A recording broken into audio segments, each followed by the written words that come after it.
If money ruined your relationship, you might think it means you failed. Maybe you told yourself, if I was better, richer, more successful, maybe they would have stayed. But psychology suggests something very different. Sometimes when money destroys a relationship, it doesn't reveal your weakness, it reveals your character. It shows the parts of you that valued connection over convenience, loyalty over lifestyle, and depth over appearances. And while it hurts, it often means you possess certain rare emotional traits that many people never develop.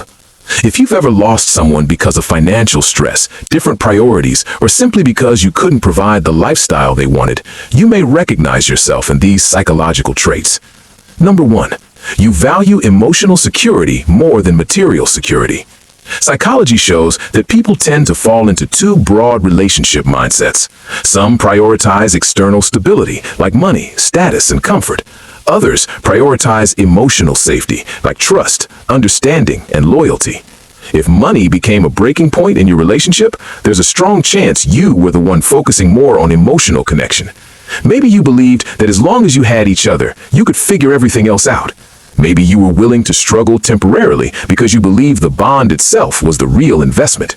Research indicates that people with high emotional intelligence often rank trust and communication above financial gain when evaluating relationship satisfaction. The problem is, not everyone thinks this way. Some people feel safest when life looks stable on the outside. Others feel safest when love feels stable on the inside.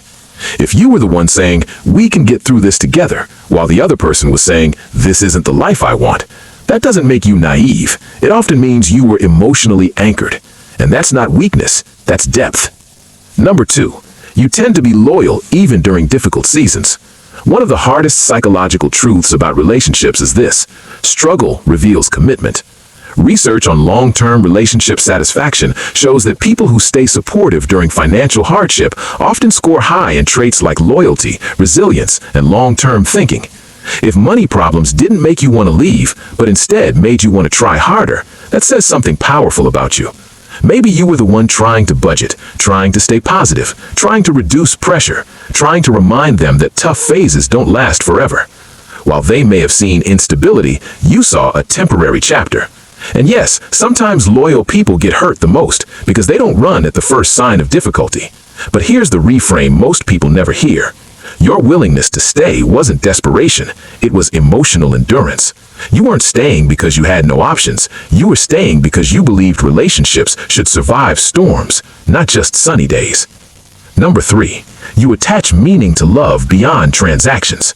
Psychology research on attachment styles suggests that some people unconsciously treat relationships like exchanges. What do I get? What do I lose? Is this worth it financially, socially, emotionally? But others approach love more like a bond than a bargain. If money issues didn't change how you felt about the person, you probably fall into the second category. You may have thought, love shouldn't disappear because the bank account changed. Support shouldn't depend on salary. Care shouldn't be conditional.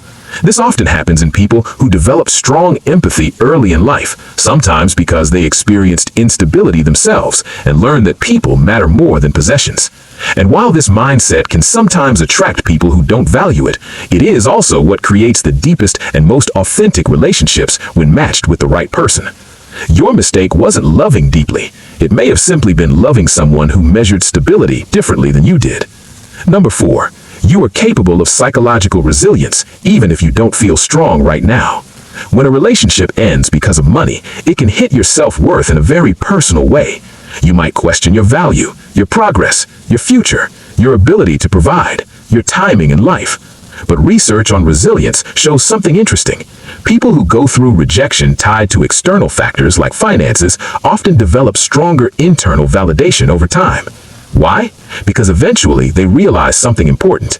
If someone left because of your financial situation alone, then your worth was never the real foundation of that relationship. And while that realization can hurt, it can also free you. It teaches you to build identity beyond income, confidence beyond comparison, self-respect beyond approval.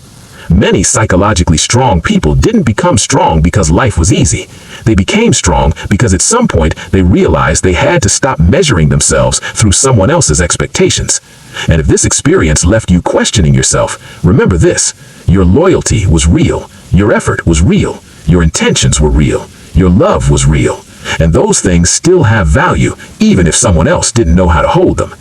Sometimes the real lesson isn't I wasn't enough. Sometimes it's I was giving the right things to the wrong situation. So if this story feels personal to you, maybe the real question isn't why wasn't I chosen? Maybe it's what kind of person deserves the way I love? If this video helped you see your experience from a new perspective, make sure you subscribe for more psychology insights about personality, relationships, and the hidden strengths most people overlook. Because sometimes the things you thought were your weaknesses are actually the rarest parts of you.